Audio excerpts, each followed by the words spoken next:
Oh, so I understand you are from a university in the United States. I have a very good friend who is at Harvard University, Asa Gray. Perhaps you know him? No, I guess not. When I look back on my own days at university, I must say that I think I enjoyed it far more than my father did. My father, Robert Darwin, was a physician, as was my grandfather before him, Erasmus Darwin. He was the kindest man I ever knew. He was also one of the largest men I ever knew. He stood 6'2" and weighed 335 pounds. We had to cut a semicircle out of the dining room table so that he could sit more comfortably at table. But he was an amazing physician. He had such sympathy for his patients, and he could deduce the illness almost immediately from careful observation. His patients loved him. The story goes that one day a patient came to him, and after my father examined him and looked at his symptoms, he said, "Oh, well, I know what is troubling you, and there's an expert in London you should see, Dr. Winston." At which the man looked at him and said, "But I am Dr. Winston." I think that gives you some idea of the renown my father may have had. So the idea was that I would follow in his footsteps and also study medicine. My brother Erasmus had already done so and was at Edinburgh. So I joined him there in Edinburgh. Unfortunately, all of the education was through lecturing, and I found the lectures intolerably dull. And dissection disgusted me.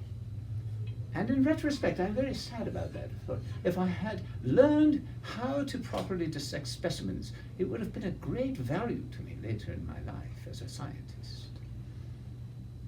But what really stopped my interest in medicine was viewing my first 2 operations.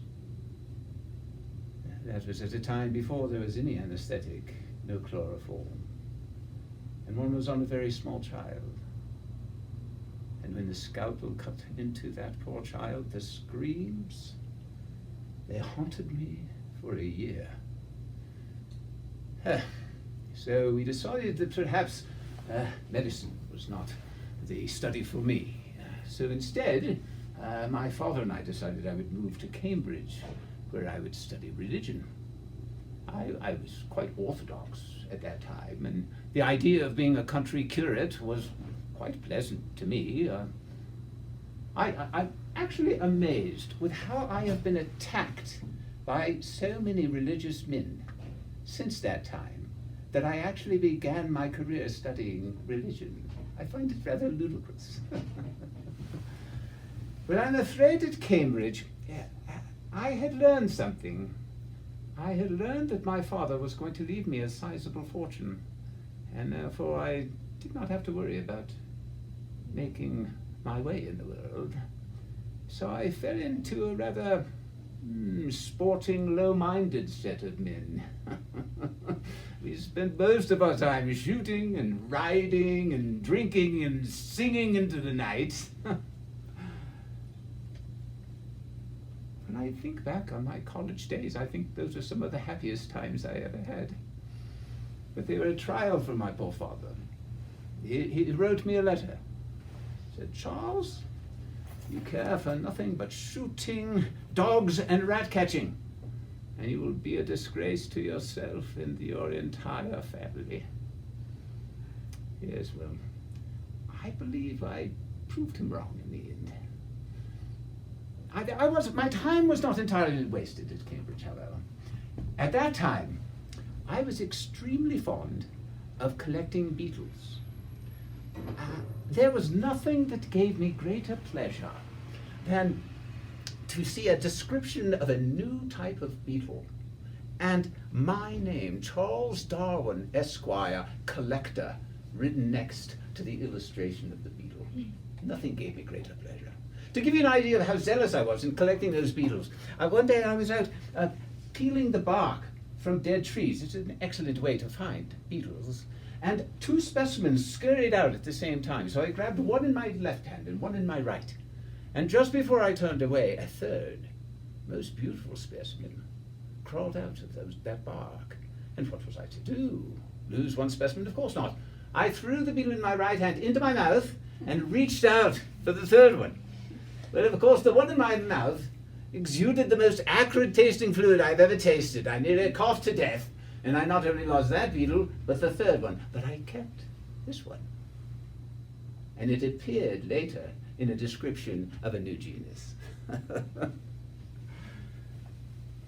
There were two professors at Cambridge who had a huge effect on my future life.